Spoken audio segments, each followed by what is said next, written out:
வணக்கம் மக்களே. இப்போ வந்து பார்த்திங்கன்னா என்னோடய 19 மணி நேர விரதம் முடிஞ்சு விரதத்தை பிரேக் பண்ணுறதுக்கு வந்து சமையல் பண்ணிகிட்ருக்கிறேன். சமையல் பண்ணிக்கிட்டே என்கிட்ட ஒரு முக்கியமான விஷயத்தை பற்றி உங்கள்கிட்ட பேசலாம்ங்கிறதுக்காக தான் இந்த வீடியோ.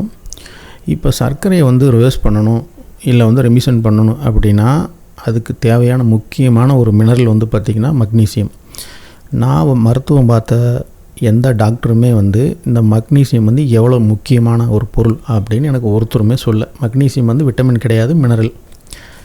இப்போ இந்த மக்னீசியம் வந்து என்ன பண்ணும் அப்படின்னு கேட்டிங்கன்னா இந்த இன்சுலின் ரெசிஸ்டன்ஸ் அப்படிங்கிறத வந்து ரெடியூஸ் பண்ணும். அதே மாதிரி குளுக்கோஸ் வந்து என்ன ஒன்று செல்ஸ் வந்து குளுக்கோஸ் எடுத்துக்கணும், ப்ராப்பராக எடுத்துக்கணும்னாலும் இந்த மக்னீசியம் வந்து ஹெல்ப் பண்ணும். அதாவது சுருக்கமாக சொல்லணும்னா இன்சுலின் வந்து நல்லா ஒர்க் ஆகிறதுக்கு வந்து ஹெல்ப் பண்ணக்கூடியது வந்து இந்த மக்னீசியம்.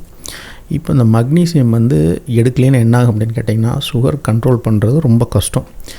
பெரும்பாலான டாக்டர் வந்து பொத்தாம்போது என்ன சொல்லுவாங்கன்னா கீரை அதிகமாக சாப்பிடுங்க அப்படிம்பாங்க. மற்றபடி இந்த மக்னீசியம் வந்து சொல்லவே மாட்டாங்க. எனக்கு வந்து என்னுடைய சொந்த அனுபவத்தில் எனக்கு வைத்தியம் பார்த்த இடத்துல எந்த டாக்டரும் மக்னீசியம் பற்றி சொன்னதே கிடையாது. இப்போ இந்த மக்னீசியம் வந்து எதில் இருக்குது அப்படின்னு பார்த்தீங்கன்னா பூசணி விதை, எள்ளு, பாதாம், பிஸ்தா இந்த மாதிரி ஐட்டத்துலலாம் இருக்குது. இப்போ வந்து பாதாம் பிஸ்தாலாம் வந்து பார்த்திங்கன்னா கிலோ 1000 ரூபா 1500 வரும். என்னுடைய பட்ஜெட்டில் கிடையாது. அதே மாதிரி வந்து பூசணி விதையும் வந்து சமையல் அதிகமாக நம்மளால் சேர்த்த முடியாது. எள்ளு வேணால் வந்து நம்ம வீட்டில் சட்னி அரைச்சி சாப்பிட்லாம். வாரத்தில் ஒரு தடவை வந்து எங்கள் வீட்டில் எள்ளு சட்னியாக அரைப்போம். ஆனால் தினசரி உணவில் வந்து மக்னீசியம் வேணும் அப்படின்னா என்ன பண்ணுறது? அது மட்டும் இல்லாமல் ஒரு நாளைக்கு வந்து எவ்வளோ தேவை அப்படின்னா ஒரு ஆணுக்கு வந்து 400 மில்லிகிராம் வேணும். பெண்களுக்கு இருந்தால் ஒரு 300-350 மில்லிகிராம் இருந்தாலே போதும். இப்போ வந்து மக்னீசியம் அதிக உள்ள பொருளில் வந்து முக்கியமானது வந்து கீரை. இப்போ வந்து இந்த சமையலில் நான் பயன்படுத்துகிறது வந்து பார்த்திங்கன்னா பாலக்கீரை.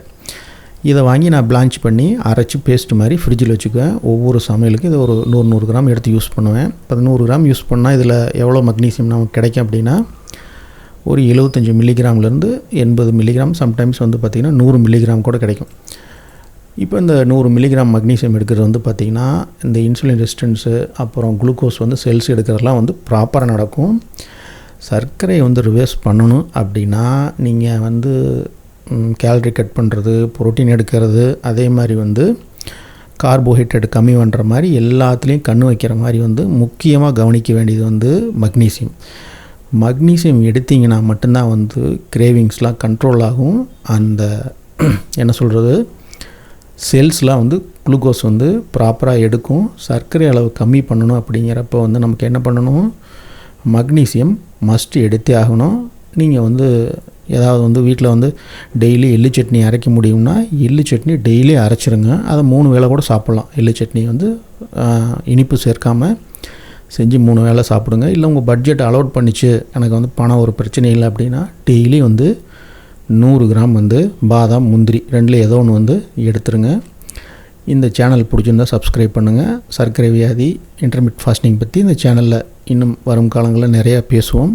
நன்றி, வணக்கம், வாழ்க வளமுடன்.